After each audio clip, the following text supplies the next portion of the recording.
Hello, my name is Sol Luckman, and I'd like to thank and honor you for joining me to learn about, or more about, what has been called revolutionary healing science, the Regenetics method, which I sincerely hope will heal and transform not only the areas of your own life that need overhauling, but the lives of those you cherish as well.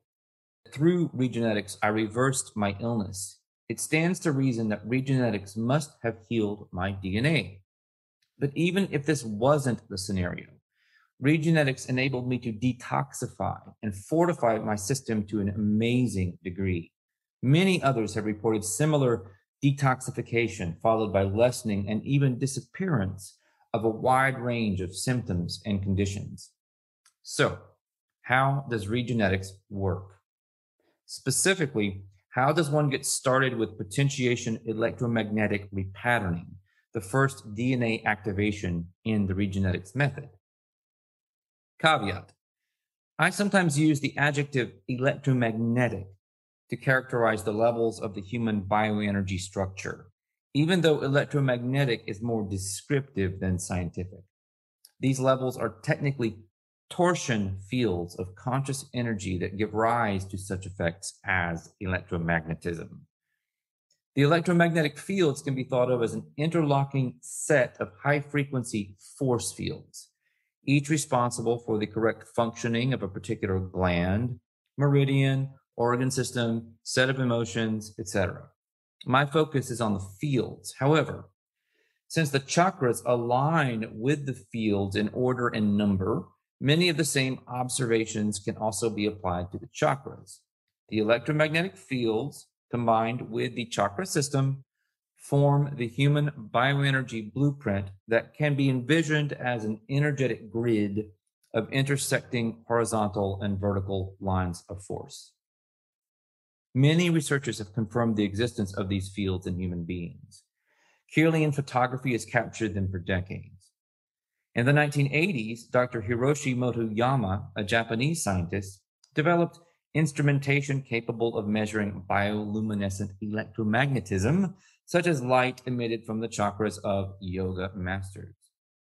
The late Valerie Hunt, a professor at UCLA and author of the wonderful book Infinite Mind, Science of the Human Vibrations of Consciousness, employed an EEG machine to register the bioenergy fields. She theorized that the mind, rather than residing in the brain, actually exists in the electromagnetic fields, and that the latter may be the mind. As our bioenergy blueprint, the electromagnetic fields function as a compendium of all the data pertinent to our well-being.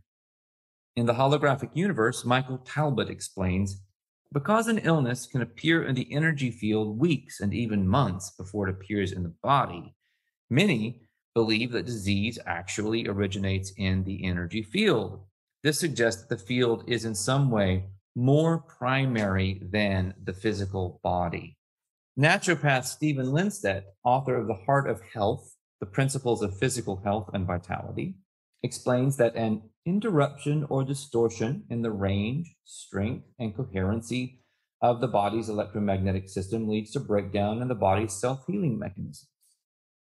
Physician Richard Gerber, author of Vibrational Medicine, goes a step further by arguing that if doctors could find a way to treat the bioenergy field, they would achieve total healing. Until then, Dr. Gerber contends, many treatments will not be permanent because we have not altered the basic blueprint. From a vibratory standpoint, disharmony is disease.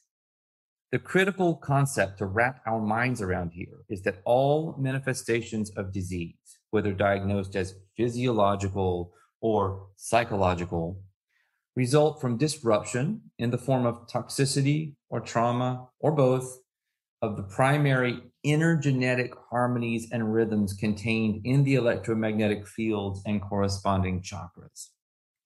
Even malnutrition is a form of trauma that over time distorts the bioenergy blueprint. The bioenergy centers have an intimate relationship with DNA that gives them direct regulatory access to all cellular functions. Therefore, if we can reset our bioenergy blueprint through harmonic resonance, we can go directly to the root of disease processes. Enter potentiation, which I contend initiates just such a reset.